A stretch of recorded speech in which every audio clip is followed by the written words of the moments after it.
எல்லாருக்கும் வணக்கம். நீங்கள் பார்த்துட்டு இருக்கிறது எலகண்ட் தமிழ் பியூட்டி டிப்ஸ். இந்த வீடியோவில் வந்து vitamin C toner and vitamin C serum எப்படி நம்ம வீட்டிலேயே செய்யலாம் அப்படின்னு பார்க்க போகிறோம். இதை எப்போ யூஸ் பண்ணணும், எப்படி யூஸ் பண்ணணும் அப்படின்ற எல்லா டீட்டெயிலுமே நம்ம பார்க்க போகிறோம். இந்த விட்டமின் சி டோனரும் சீரமும் செய்கிறதுக்கு நம்மளுக்கு தேவைப்படுற மெயின் இன்க்ரீடியன்ட் வந்து ஆரஞ்சோட பீல். இந்த ஆரஞ்சு பழ தோலில் வந்து விட்டமின் சி வந்து ரொம்ப அதிகமாக இருக்குது. இது ஸ்கின்னை வந்து நல்லா எக்ஸ்ஃபோலியேட் பண்ணும், ஸ்கின்னில் இருக்க டார்க் ஸ்பாட்ஸை நல்லா ரெடியூஸ் பண்ணும், ரேடியேஷனை வந்து நல்லா பூஸ்ட் பண்ணும், ஆக்னி ப்ராப்ளத்துலேருந்து நம்ம ஸ்கின்னை வந்து நல்லாவே ப்ரிவென்ட் பண்ணும். ஃபஸ்ட்டு விட்டமின் சி டோனர் எப்படி செய்கிறதுன்னு பார்க்கலாம். டோனர் செய்கிறதுக்கு ஒரு 3 ஆரஞ்சு பழ தோலை எடுத்து அதை ஒரு கிளாஸ் வாட்டரில் வந்து நல்லா ஒரு 2 to 3 நிமிஷம் வந்து கொதிக்க விடுங்க. கொதிச்சதுக்கப்புறம் அதை அப்படியே ஆற விட்டுட்டு அதில் இருக்க வாட்டர் மட்டும் தனியாக ஃபில்டர் பண்ணி எடுத்துக்கோங்க. இப்போ நம்மளோட டோனர் வந்து ரெடி ஆயிடுச்சு. இதை வந்து ஒரு டார்க்கான ப்ரௌன் பாட்டில் இல்லைன்னா ப்ளூ பாட்டில் இருக்கும்ல, அந்த மாதிரி பாட்டிலில் இதை ஸ்டோர் பண்ணி வச்சுக்கோங்க.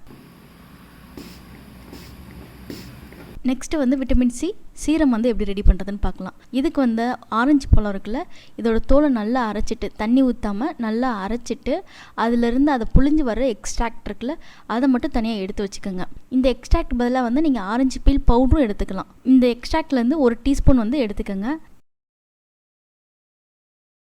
Rose water 2 teaspoon, aloe vera gel 1 teaspoon, vitamin E oil capsule வந்து 5.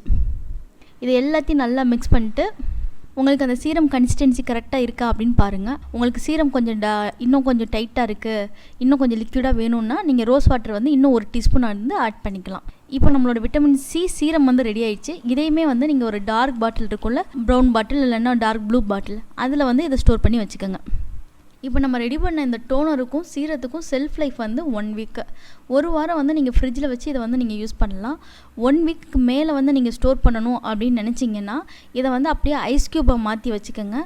உங்களுக்கு தேவைப்படும் போது ஐஸ் க்யூப் எடுத்து வெளியே வச்சுட்டு ரூம் டெம்பரேச்சர் வந்தோடனே நீங்கள் அதை யூஸ் பண்ணுங்கள். இந்த டோனரையும் சீரத்தையும் நீங்கள் எப்படி அப்ளை பண்ணணும்னா, டேரெக்டாக வந்து நீங்கள் ஃபேஸ்லேயே தான் இந்த டோனரையும் சீரத்தையும் வந்து நீங்கள் விடணும். கையில் விட்டு கையில் ப்ரெஸ் பண்ணி நல்லா அப்ளை பண்ணிவிட்டு அதுக்கப்புறம் முகத்தில் வந்து போடக்கூடாது. இந்த மாய்ஸ்சரைசர்லாம் போடுவோம்ல, அந்த மாதிரி பண்ணக்கூடாது. இந்த விட்டமின் சி சீரம் வந்து எப்போ அப்ளை பண்ணுறது கரெக்டாக இருக்கும் அப்படின்னா வந்து மேக்ஸிமம் நீங்கள் இதை யூஸ் பண்ணுறது வந்து நைட்டே வந்து யூஸ் பண்ணுங்கள். ஏன்னா மார்னிங் யூஸ் பண்ணையில் இது சன்லைட்டில் வந்து ரியாக்ட் ஆகும். ஸோ நீங்கள் மார்னிங்கில் அப்ளை பண்ணுறீங்க அப்படின்னா வந்து சன்ஸ்க்ரீன் கண்டிப்பாக நீங்கள் போடணும். சன்ஸ்க்ரீன் போட்டு மார்னிங் யூஸ் பண்ணுங்கள். அப்படி இல்லை பெஸ்ட் ஐடியல் டைம்னு பார்த்தீங்கன்னா நைட் ஸ்கின் கேர் ரொட்டீன் இருக்குல்ல, அப்போ வந்து இந்த விட்டமின் சி சீரம் வந்து அப்ளை பண்ணிட்டு இல்லைன்னா விட்டமின் சி டோனர் இருக்குல்ல, அந்த டோனரை அப்ளை பண்ணிவிட்டு நீங்கள் வந்து நைட் ஸ்கின் கேர் ரொட்டீன் வந்து பண்ணுங்கள். உங்களுக்கு இந்த DIY vitamin C toner and சீரமில் ஏதாவது டவுட்ஸ் இருந்தால் இல்லை வேறு ஏதாவது டவுட்ஸ் அண்ட் கொஸ்டின்ஸ் இருந்தாலும் கீழே கமெண்ட் செக்ஷனில் சொல்லுங்கள். உங்களோட எல்லா கொஸ்டின்ஸ்க்குமே நாங்கள் ஆன்சர் பண்ண ட்ரை பண்ணுறோம். இந்த வீடியோ உங்களுக்கு பிடிச்சிருந்தால் லைக் பண்ணுங்கள், மறக்காமல் எங்கள் சேனலை சப்ஸ்கிரைப் பண்ணுங்கள். தேங்க்யூ.